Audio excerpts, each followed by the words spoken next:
On est avec Aude GG. Bonjour Fabrice. Salut. Je vais te faire un truc très sobre parce Bonjour, que la dernière Fabrice. fois que j'ai fait ça, ça fait très longtemps que j'ai pas fait une interview avec toi. J'étais un enfant la dernière fois, c'était vraiment il y a longtemps. J'avais des cheveux longs, Oui. j'étais rouge comme une tomate, j'étais un bébé. Voilà, donc du coup, et comme j'ai ce truc de bonjour Aude GG, moi je fais bonjour Fabrice parce que je suis un enfant hystérique. Du coup j'ai décidé de faire bonjour Fabrice. Je suis une femme désormais. Voilà, j'ai changé. Justement. Ça y est, c'est la maturité. Je sais que tu as changé. Ça se voit dans tes yeux. Ouais. Ouais. Bah, les épreuves. Les épreuves de la vie. Ouais. On a fait une interview avec toi, la dernière date d'il y a un an, je pense. Oui, à peu Juste près. avant Virago. Ouais. Et on profitait justement de ta présence au Friends pour se dire pourquoi pas voir comment Aude a évolué avec cette expérience qui est pour toi nouvelle. Hein, Oh bah j'ai pris 15 ans dans la gueule, hein. On va pas se mentir. Ah ouais, non mais je suis plus là. Tu vois, avant les interviews Mads, j'avais de l'enthousiasme, du rire, terminé. Bah, les couilles. Pas les ovaires. C'est sûr. Alors déjà, peut-être pour resituer un petit peu, tu as lancé ce projet Virago dont on a beaucoup parlé sur Mademoiselle. On va vous mettre un lien, alors je ne sais pas où, là ou là, quelque part, voilà, pour que vous puissiez voir si jamais vous n'avez pas vu. L'objectif de Virago, en fait, c'était surtout à la base de te lancer toi dans un programme solo, comme tu l'as dit à 2-3 reprises. Moi, je suis entendu dire sur scène que jusque-là, tu avais beaucoup bossé pour les autres et que tu décidais désormais de travailler pour toi et de te faire un projet à toi. Donc, tu as décidé de parler des femmes qui font des trucs, qui ont fait des trucs. Je voudrais tirer un rapide... En fait, si tu devais tirer, toi, un bilan de cette première expérience en tant que créatrice solo, même si tu vas expliquer sans doute que tu n'es pas solo, parce que... Hein, j'ai une équipe derrière moi. Voilà. Je suis pas totalement autonome, mais Oui. en tout cas, je suis le leader de cette histoire. Voilà. Yeah. Ouais. Merci. Tu vois, je prends confiance. On y reviendra. Je travaille tout à l'heure. beaucoup. Si tu devais tirer un bilan en fait de ces 8-9 premiers mois, et là tu vas relancer après une pause pendant l'été, ça serait quoi? Ben, les gens heureux n'ont pas d'histoire en fait. Moi, j'ai un bilan super positif de mon lancement de chaîne. En fait, la dernière interview que j'ai faite pour Mademoiselle, j'étais si angoissée, j'avais si peur, c'était juste avant le lancement. Et bah finalement, bon, j'avais des raisons d'avoir peur, et finalement, se lancer solo, ça fait pas si peur. Vraiment, personne n'a été blessé dans cette histoire. Ça n'a engagé potentiellement que moi. Et mon bilan est super positif. C'est-à-dire que je me suis rendu compte que déjà, j'avais une communauté bienveillante qui m'a suivi sur un projet qui me ressemble, et je pense que du coup il me ressemble parce que ça n'a choqué personne, tout était cohérent en tout cas dans le fond et la forme, ce qui fait que les gens ne se sont pas perdus en disant mais qu'est-ce que tu fais d'un coup, pourquoi tu te mets à faire du rap par exemple, ça aurait été étrange, voilà. Mais marrant, on n'exclut pas le projet.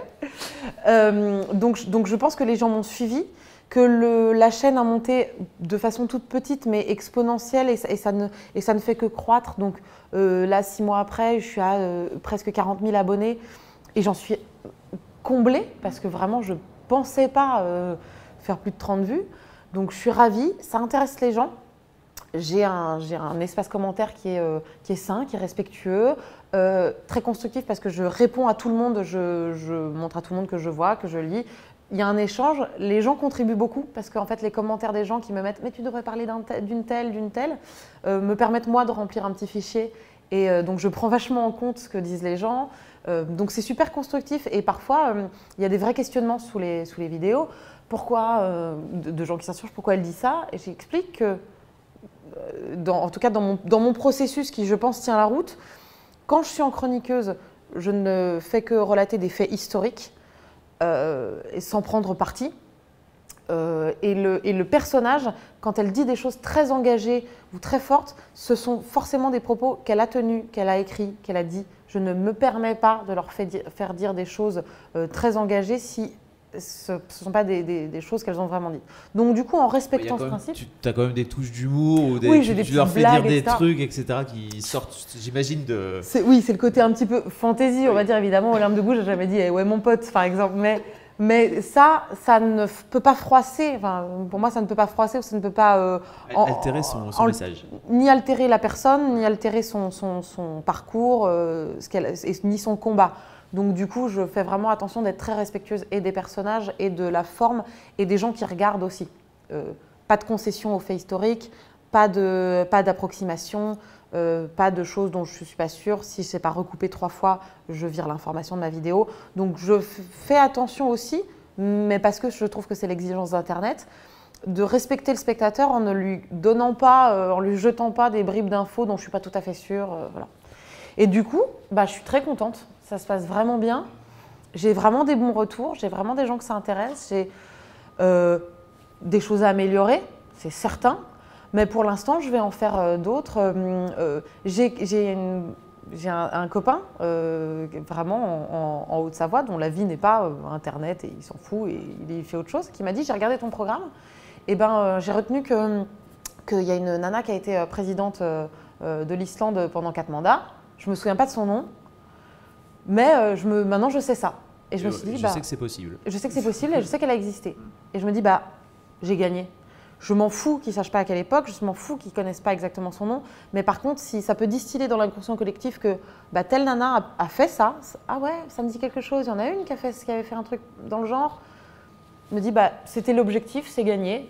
Qu'on ne retienne pas les dates, moi-même, je les retiens mal. Donc voilà, si je peux distiller des choses comme ça, c'est chouette. Après, j'ai pris la mesure aussi de la complexité d'avoir une chaîne, d'être régulière, du boulot que ça représente, parce que je me suis un peu lancée corps et âme là-dedans, et les premières semaines, on a sorti un épisode par semaine pendant 8 semaines, sauf qu'il y a 3 jours de post-prod entier sur chaque épisode. Et je pense que moi-même, je n'avais pas pris la mesure de l'ampleur du travail à cause de ma propre exigence, à cause de l'exigence que j'y mets. Ce qui fait que là, on a un petit peu levé le pied. Par ailleurs, parce que j'ai des activités de comédienne qui font qu'il faut que j'aille gagner ma vie. Du coup, on en a plein qui sont déjà tournés dans la boîte, il y en a plein qui sont prêts à tourner, il y en a plein qui sont écrits. Mais je pense qu'on va les sortir avec un peu une notion de mini-événement à chaque fois. Parce que pour nous, c'est déjà tellement une montagne à gravir qu'on va proposer la montagne un peu comme un contenu un peu premium. C'est-à-dire quand un épisode sort, il a pris du temps, c'est un mini-événement, on va le laisser vivre avant d'en sortir un autre. Ok. Pour toi, c'était important d'en sortir 8 d'un coup pour créer une régularité, ou alors tu t'es dit tiens allez on y va, ou tu t'avais pas anticipé forcément ça, c'est ça? S'il y a vraiment un truc qui change pas de la première interview, c'est que j'ai tellement pas de stratégie. Et comme on m'a dit faut être régulier, je fais d'accord, je vais être régulier et donc je vais faire tous les semaines à telle heure. Et en fait oui, peut-être ça a contribué à un moment donné à faire un peu parler, mais en fait je sais pas s'il y a vraiment une stratégie à adopter absolument. Ils disent tous ça, mais tous les gens là, qui font des vidéos, qui ont des millions d'abonnés, disent qu'il faut être régulier. Est-ce qu'ils ont fait leurs preuves? Bon, voilà. Je sais que je les écoute à des moments. Bon, voilà. Non, mais je dis ça parce que je parlais avec Bruce d'y penser, qui me dit j'ai 900 000 abonnés et il faut que j'en sorte une toutes les semaines pour... Et si tu n'es pas régulier, tu perds les gens. Je suis là. Je te crois. Mais du coup, je ne vais pas faire comme ça parce que je ne vais pas y arriver. Je vais laisser ma santé. Oui, puis c'est ce que tu me disais tout à l'heure, c'est que tu n'as pas forcément non plus envie d'arriver à 900 000 abonnés parce que ça va peut-être cette fameuse communauté saine que tu disais à l'intérieur de tes commentaires, peut-être que ça va... Ah bah de toute façon, c'est sûr que plus la communauté grossit, plus tu as des gens qui ne sont pas d'accord, qui sont là par hasard, donc forcément, je n'ai pas à l'abri que ça fasse des remous là-dedans. Après, j'espère que ça augmentera un peu parce que j'ai envie que les gens voient ce programme, parce que j'en suis fière et que je le trouve beau, principalement. Mais effectivement, 900 000 abonnés pour une chronique un peu de niche, on peut toujours espérer. Ouais. Il faut espérer. Ça serait bien. Ouais, ça serait super. Mais... Pénélope a vendu 200 000 culottés, tu sais, par exemple. Donc, absolument. Ça veut dire qu'il y a quand même un truc. Donc déjà, si vous n'êtes pas abonné à Virago, qu'est-ce que vous attendez? Cliquez sur ta tête, à ce moment-là, on va mettre le truc. Voilà. J'en supplie. Pouf. Je t'ai fait un effet, comme ça tu peux faire le... C'est parfait, on va faire ça. Je voulais aussi discuter avec toi de cette capacité que tu as toujours et que j'ai redécouvert chez toi ce week-end. Je pensais que de te lancer comme ça, parce qu'on commence à se connaître depuis un petit moment et tu as historiquement tendance un peu à te chier dessus, quoi. On va dire les choses comme elles sont. Hein. Alors, pas au premier degré. Hein. Non, bien vraiment, sûr. Je suis propre depuis un petit moment. Puis la maternelle. Et en fait, je me disais, cool, parce que moi, je t'ai vu prendre la parole, etc., dans des trucs, et je me disais, ok, Aude, elle est passée en mode warrior. Le fait de se lancer l'a amené à changer, à switcher. Et hier, donc, je t'ai vu prendre la parole au Frames devant tout ce monde. T'es resplendissante, t'es rayonnante, t'es fantastique, mais tu peux pas quand même t'empêcher de dire putain, je suis vraiment à chier, pourquoi je suis là-dedans. Je te jure, vraiment. Tu sais, à un moment donné où tu décides de faire des trucs et puis après il faut que tu fasses des trucs, quoi. Ouais, mais surtout le moment où tu réalises que tu as décidé de faire un truc, en fait. C'est maintenant. Je suis pas bien. Au moins, c'est un bon moyen de perdre du poids. Parce que vraiment, je me vide depuis ce matin. Je pense à nos lectrices, en fait, et aux gens qui nous regardent sur YouTube et qui se disent oh, génial et tout. Non, en fait, tu continues à te chier dessus, voilà, tout simplement. Déjà, est-ce que tu penses pourquoi? Et 2, est-ce que tu penses que un jour, ça peut changer dans ta vie? Alors, pourquoi? Ça fait 15 ans de thérapie déjà, donc je ne suis pas encore au bout. Donc, attends, reviens dans 10 ans, je t'expliquerai. Non, je sais pas. De toute façon, enfin, si, tu vois, là, je croise des jambes, tu vois, ça y est, je suis là. J'ai un manque de confiance en moi incroyable, mais en même temps, c'est ça aussi qui me permet de faire ce programme. C'est-à-dire que si j'avais totalement confiance en moi et que je me trouvais géniale, peut-être que je n'aurais pas autant d'admiration pour les autres et donc j'en aurais pas fait un programme. Je sais pas, hein, mais de toute façon, cette manque de confiance en moi, il est là. Et il y a des trucs, mais je travaille à sortir de ma zone de confort. Hier, j'ai fait une conférence du coup au Frames. C'était pour moi un énorme pas pour sortir de ma zone de confort. Et vraiment, 2 heures avant, je cherchais le plan d'Avignon pour m'échapper, m'évader et ne pas faire cette conférence. Je me bats. J'ai rampé un peu dans le fait est que, à la fois, je ne vais pas lutter contre ma personnalité qui fait que j'ai l'impression tout le temps d'être une merde. Je ne vais pas lutter contre ça. J'y peux rien. Mais il y a aussi un truc que je me suis dit, et principalement à la conférence hier, c'est que pour la conférence, je me suis ultra maquillée, ultra sapée, je me suis mise sur des talons, je me suis créé un masque que j'ai aussi dans Virago, de meuf qui déchire. Et en fait, je me dis, moi c'est ma protection, c'est mon masque quand je suis en représentation comme ça, de ne pas être totalement moi. Et je me dis en même temps, j'ai pas envie que des personnes dans la salle se disent « Waouh, elle assure tellement, bah ouais, t'as vu ce qu'elle parce que c'est pas vrai, donc j'ai envie de leur dire, les filles ou les mecs, ce n'est pas parce que je me crée un masque de warrior que je le suis à l'intérieur. Donc finalement, en l'acceptant, je me dis aussi, bah, dis-le, pour pas qu'on croie que ah ouais, mais moi, j'arriverai jamais à prendre la parole devant tant de gens parce que elle déchire, ou elle fait ça, ou elle fait des blagues, ou elle a du charisme. Non, vraiment, une demi-heure avant, je me dis que je devrais être partout sauf là. Non seulement tu le dis, mais tu le dis sur scène aussi. C'est-à-dire que tu es toi-même en train de dire que tu es en train de faire cacamou. J'ai dit ça? Pas sur pas ces termes exacts. Non, ah oui, j'ai eu peur. Mais si, il y avait quand même un rapport avec ah oui, j'ai dit j'avais une descente d'organes à un moment donné. Ah oui. Voilà. Ouais, c'est vrai. Oui, mais oui, parce que qu'il y a un endroit où quand je sens que je vacille, vu que moi j'aime bien être en maîtrise quand je fais des choses, dans les choses en tout cas que je sais faire, j'aime bien être en maîtrise. Si je ne le suis pas, je ne veux pas faire semblant, je préfère garder une authenticité de dire aux gens, bon bah là en fait vous pensez que je sais ce que je raconte, mais je ne sais pas où va la fin de cette phrase. Je préfère l'assumer plutôt que d'avoir l'air complètement arrogante et sûre de moi sur des trucs où en fait je suis comme tout le monde, je vacille totalement, quoi. Et je le vois aussi quand j'ai reçu des gens à la conférence qui d'un coup se perdent dans leurs propos et je me permets, pour le coup, parce que je maîtrise ça, de les relancer, de les aider à sortir de la noyade. Voilà, mais parce que si je suis toute seule sur scène, personne ne peut le faire pour moi, il n'y a que moi qui vais me sortir de la noyade. Donc voilà. Mais en l'occurrence, passer les 3 premières minutes ou les 5 premières minutes, après, ça va, j'ai un boulevard devant moi. C'est la mise en confiance, quoi. C'est marrant parce que donc le thème de ta conférence, alors j'ai plus le thème exact en tête, mais c'était la place des femmes sur Internet. Sur Internet, sur YouTube. Sur YouTube par défaut de langage en fait, mais YouTube n'étant pas le centre de l'univers d'Internet, oui. Voilà, c'était sur Internet. Je t'ai vu sortir un petit papier et tu as commencé à prendre des notes.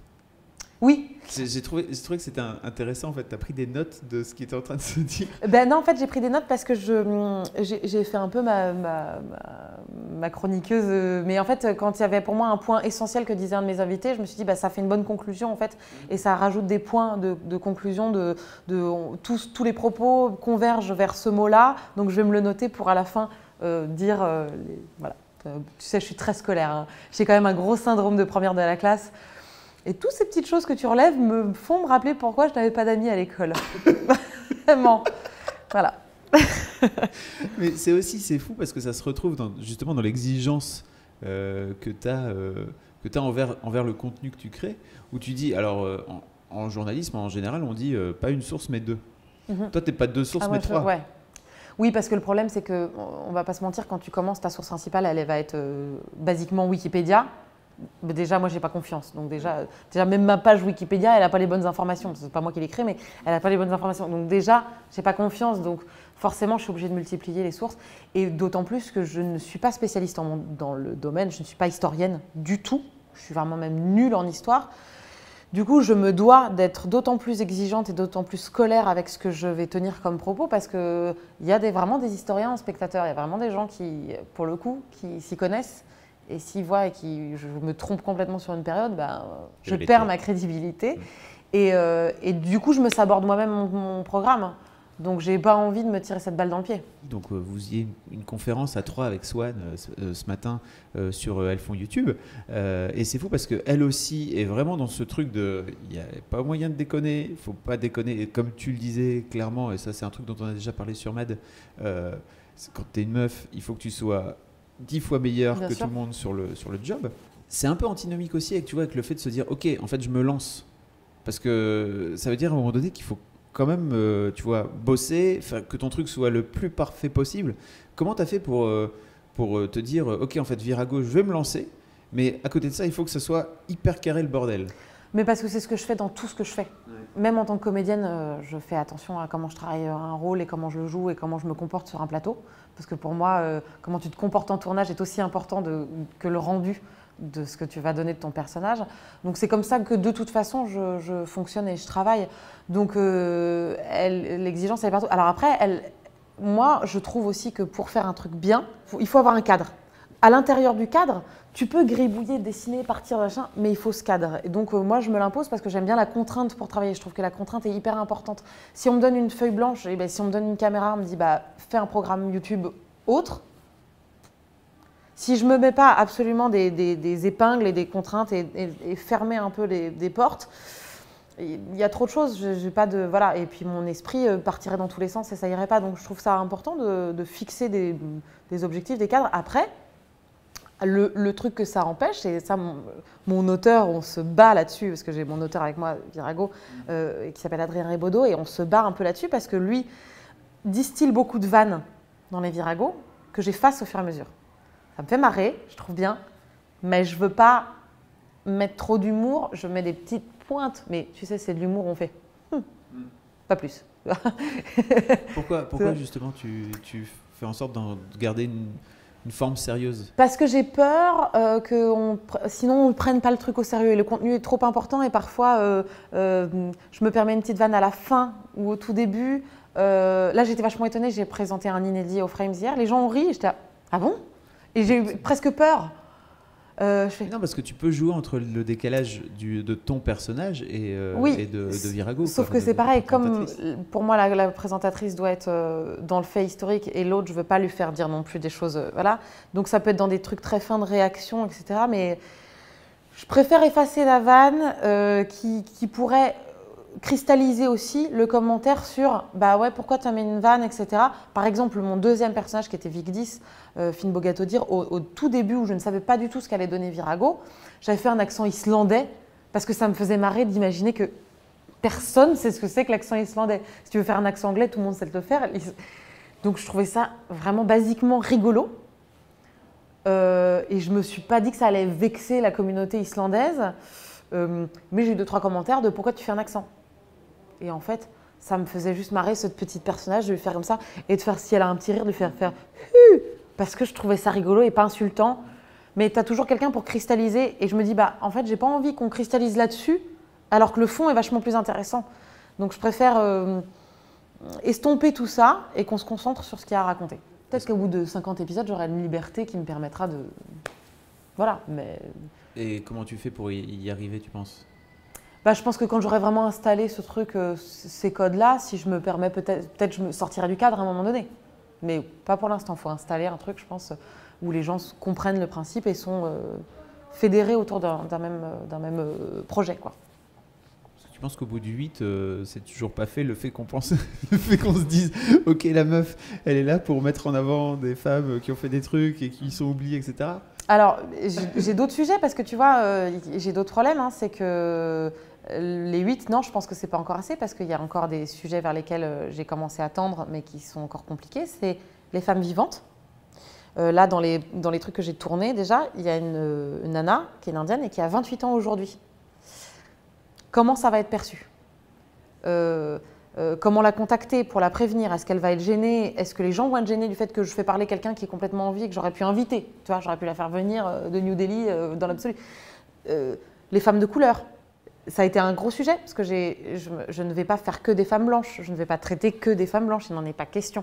Sauf que le projet, c'est que je joue tous les rôles. Donc comment je fais? Il y a le blackface, qui est un gros problème. Donc de caricaturer des traits qui ne sont pas les tiens, donc caucasiens. Il y a le whitewashing, qui est le fait de blanchir quelqu'un qui serait de couleur. Tout ça, je n'avais aucune idée. Hein. J'ai découvert ça en me posant la question. Donc mon premier personnage de couleur, parce que j'ai dit non mais si je cède à ces injonctions, je ne parle pas des femmes qui sont de couleur. Mais par extension, dans ces cas-là, je ne fais pas non plus des vieilles, je ne fais pas non plus des blondes, je ne fais pas non plus des non-françaises. Enfin, par extension, je ne parle de personne si je ne peux pas me grimer. Donc, par exemple, qu'est-ce que j'ai fait pour Ertakit, qui a été mon premier personnage de couleur? J'en ai parlé beaucoup avec ma maquilleuse, qui m'a dit choisis pour la première femme de couleur une femme qui n'a pas les traits trop foncés, la couleur de peau trop foncée. Et qui n'a pas de traits négroïdes, donc il y a des traits de visage qui peuvent se rapprocher des tiens, histoire de ne pas, vu qu'on va au plus proche dans le stylisme et dans le maquillage, de ne pas faire de caricature, de ne pas d'un coup mettre des grosses lèvres ou un nez épaté ou des cheveux qui ne seraient pas les miens, etc. Donc on a brassé un peu, on a regardé Ertakit, qui est une femme noire mais avec une couleur de peau assez claire, qui a des traits qui pourraient être complètement les miens, et j'ai mis un foulard sur la tête pour éviter d'avoir une perruque malaisante, parce que dans les années 60, on pouvait tout à fait et l'emporter souvent. J'ai pris une photo ref, et donc sur cette photo, elle a un micro, elle a un col roulé, un collier de perles, un truc taille haute, et c'est des noirs et blancs des années 60 qui sont travaillés très en contraste. C'est la grande époque d'Harcourt, et donc c'est des gris où il y a un trait de lumière qui passe au milieu du gris. Et du coup, on a travaillé avec David Tabourier qui fait les FX et qui est le chef-op. On a travaillé ce contraste de noir et blanc qui fait qu'on ne sait pas vraiment quelle couleur de peau j'ai dans l'épisode. Quand on regarde le making-of qui est sur la chaîne, objectivement, je suis très très très foncée. Parce qu'il faut en plus accentuer le maquillage. Je suis très foncée, mais après on travaille intelligemment pour qu'il n'y ait pas de caricature. Pour le coup, pas d'accent, pas de comportement stéréotypé, mais que je puisse quand même traiter une femme de couleur.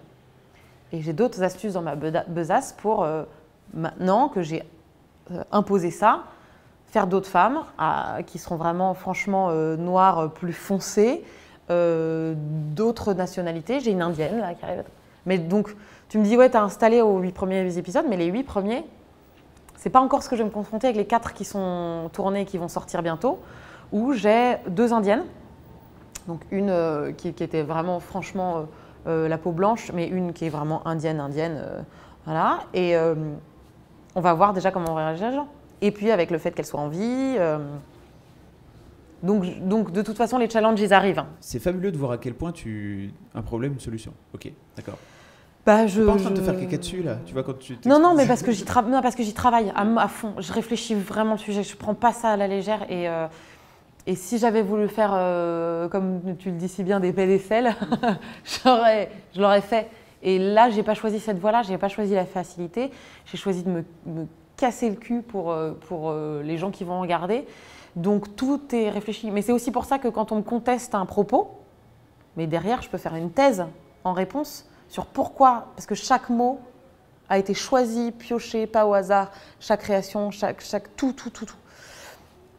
Parce que je bosse mon sujet, tout simplement. Donc oui, c'est très méthodique et pour le coup, ça ne me fait pas peur parce que si j'ai un doute, je ne le fais pas. Ou pas comme ça. Est-ce que tu as des projets, à part Virago, bien sûr, que tu vas continuer, j'imagine? T'as vu, je me referme de plus en plus. La meuf se barre, elle va bientôt disparaître à l'intérieur de son siège. Ça y est, je redeviens la même personne qu'il y a 6 mois, l'enfer, tu vois, nouveau projet, nouvelle angoisse. Je reviens. Oui. Virago prend trop de temps pour que je ne fasse que ça. Et en plus, sur la chaîne, du coup, j'ai envie de... C'est aussi pour ça que j'ai appelé la chaîne OGG et pas Virago, pour me laisser la possibilité de faire d'autres projets. Donc ça y est, j'ai des envies. Je ne sais pas du tout comment je vais faire et comment je vais le mettre en place. Parce que c'est toujours pareil, j'ai toujours pas d'économie pour faire des choses. Mais j'ai envie de, par exemple, et je ne sais pas si, du coup, je le saurai peut-être en commentaire de la vidéo, si ça peut intéresser les gens, mais j'aimerais bien recevoir 1 heure, une humoriste, qu'elle soit web, scène, radio, télé, cinéma, pour savoir dans son parcours de femme, qu'est-ce qui a fait qu'elle a eu envie de faire marrer les gens. Parce que moi-même, je pense que l'humour est arrivé comme un accident. Je ne voulais vraiment pas faire ça. Et tu viens de la comédie française, non, mais même au-delà de ça, moi, quand j'avais 16 ans, je voulais jouer que des tragédiennes et j'espérais que... Catherine Deneuve. Voilà, je voulais être une jeune première, quoi. Je voulais jouer Iphigénie et me rouler dans la boue et dans le sang. Bon. Eh ben non, on m'a désignée, on m'a collé l'étiquette non, tu seras une servante de Molière, tu feras de l'humour.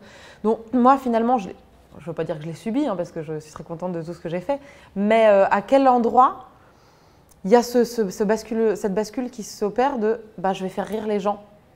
Et donc ça m'intéresse selon les parcours très très différents d'où tu viens et pourquoi, et est-ce que ça t'anime toujours? Parce que moi, honnêtement, si on doit parler de vulnérabilité, honnêtement, il y a beaucoup de moments où je me dis je ne veux plus faire d'humour. Ah ouais? Ah ouais. Pourquoi? De plus en plus, et alors c'est complètement antinomique avec ce qui va sortir très bientôt, parce que vraiment, là j'ai des séries télé qui sortent où c'est vraiment, on est dans l'humour pur et dur. Et parfois, je suis là, tu sais, l'humour ne me fait plus rire. Je lis des scénars d'humour, je fais non, ça ne me fait pas rire. Et je ne veux plus, parce que Mais il y a un côté un peu professionnel, ça, pour le coup. Je pense que c'est comme, comment dire, les blaguistes, les humoristes, etc. En fait, ils finissent par voir tous les schémas derrière. Donc, alors évidemment, tu vois, ils sont plus simplement spectateurs, ils sont aussi analystes. Oui, et tu as complètement raison, parce que parfois, effectivement, quand je reçois un truc et que je suis très surprise, je fais « Oh, génial, j'ai envie de faire ce sketch », parce que d'un coup, la surprise fait que j'oublie tout ce côté blasé, entre guillemets. Mais c'est vrai qu'il faut un sacré moteur pour avoir envie de faire rire et pour s'exposer, parce que tu racontes une histoire, l'histoire, elle plaît pas, machin. Tu racontes une histoire qui doit faire rire, il faut que l'histoire plaise, il faut que tu tombes au bon moment, il faut que ça fasse rire. Il y a une espèce de moteur épuisant à faire des vannes et épuisant à essayer d'être drôle et à essayer de... Et même, je trouve qu'en tant que femme, moi, à l'endroit où je suis, il y a un moment en fait où j'ai plus forcément envie de me grimer, j'ai plus envie forcément de faire des personnages très stupides pour faire rire. Peut-être que ça reviendra, hein, mais je sais qu'il y a des endroits où j'ai envie de me protéger un peu, j'ai envie de me trouver jolie ou intéressante, et pas forcément de faire rire à mes dépens, parce que je pense qu'en fait j'ai beaucoup fait ça, de faire rire à mes dépens, et je pense que ça entache ma confiance en moi. Ça y est, la fin de la psychanalyse. Oh. Merci mon psy, je vous fais un chèque, c'est terminé, au revoir, on solde tout compte. C'est ça en fait, j'ai entaché ma confiance en moi, mais c'est une question de personnalité. C'est des rôles, non? C'est des rôles, mais tu sais, quand pendant des années tu reçois tes scénars en faisant la moche de point Aude, la nulle, la grosse de point Aude, la débile de point Aude, et bien peut-être qu'à un moment donné, je sais que quand je suis arrivée chez Golden Moustache, j'avais du mal, quand je recevais un scénario, j'appelais, je disais, mais je joue quoi? Je disais, tu joues la fille. Je disais, mais elle est normale. Puis dans le texte, il y a marqué qu'elle est jolie. Je dis, c'est pas pour moi en fait. Mais vraiment, il a fallu que je me rééduque à dire, ah d'accord, je peux faire une fille lambda, ok. Et donc, je pense que tout ça, ça a un peu entaché mon petit cerveau de me dire, ah oui. Et donc maintenant, je me dis, tiens, j'ai quand même vachement bossé pour me rééduquer, à me dire que je peux jouer tout type de filles et de femmes. Maintenant, j'ai l'impression un peu de faire un bond en arrière quand on me demande un truc vraiment... Et pourtant, je le fais. Hein, je sais que je vais passer des castings pour des rôles où vraiment je joue la mono-sourcil. Je le fais. Si j'obtiens le rôle, évidemment que je vais le faire parce que c'est mon métier, c'est mon corps de métier. Mais parfois, j'ai ce petit truc en tant que moi, être humain, de me dire est-ce que j'ai vraiment envie de... Voilà. Bon, bah écoute, je te dis ça maintenant, si ça se trouve, dans 2 mois, tu vas voir sur Internet. Tu vois. De toute façon, toute façon, je n'ai aucune conviction. Je te dis ça se trouve J'ai dans 3 aucune jours. conviction. Dans 3 jours, je suis là. Oui. Bon, voilà. En tout cas, ça m'aurait au moins fait plaisir que cette interview te serve de terminer ta Ouais. psychothérapie de Absolument, 15 jours, absolument. n'est-ce pas Ouais. Voilà. Tes tes bras, tout se passe bien. T'es en confiance, t'es avec des gens de confiance, ça va bien se passer. Ouais. Mais merci, mademoiselle, de faire tous les 6 mois un bilan de ma thérapie. Avec grand plaisir. Merci Aude en tout cas. Et Merci beaucoup. Bon courage pour tout ce qui vient pour toi. On y va. Et puis abonnez-vous. à Ouais, Virago. ouais, abonnez-vous, puis, Pourquoi vous ne l'êtes pas encore? Qu'est-ce Si qui se vous, passe avez des idées pour moi, de concepts, Envoyez. envoyez-les. Je le ferai, ça m'évitera de travailler trop. Merci beaucoup Aude. Merci Salut. Fabrice. Ciao. T'as bien aimé cette vidéo, non? Mettez un pouce bleu, par exemple, ou un pouce violet. Abonne-toi. Clique. Clique. Ouais.